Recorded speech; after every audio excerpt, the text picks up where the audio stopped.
Hello friends, this is my new next session of online classes. In today's online class, we will discuss about water cycle, which is the topic from chapter 14 of 6th class, and name of the chapter is water. Students, how this water cycle arises in nature.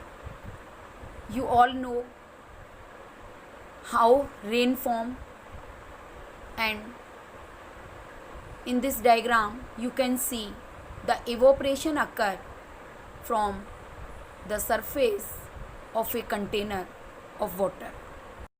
Students, what is the role of sun in the process of evaporation and the water which is present in lakes, rivers, oceans,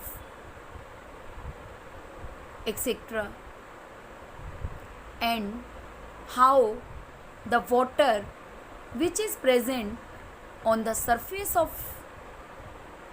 earth evaporate or lost after some time. This is under the process evaporation. To understand the process of evaporation, we can see other examples like cloths. When cloths dry fast in sunlight or without sunlight, and this evaporation occur in dry cloths or wet cloths more or less. After the evaporation, the question arises, this water which evaporates into the atmosphere, what will happen about this water? This water condense or aggregate in small droplets of water by the process of condensation.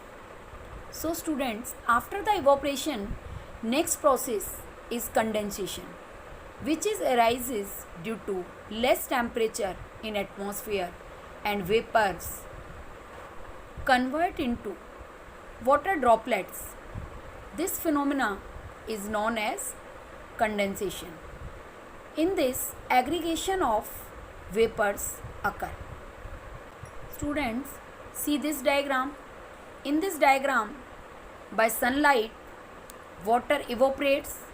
This is evaporation, and then these vapors go into the atmosphere and convert into clouds with dust and smoke. And after the cloud formation, rain formation occur, because these droplets will be heavier than air, so come on the surface of earth in the form of rain droplets. So this circulation of water from earth's surface to atmosphere in the form of rain, this is called water cycle. So thank you students.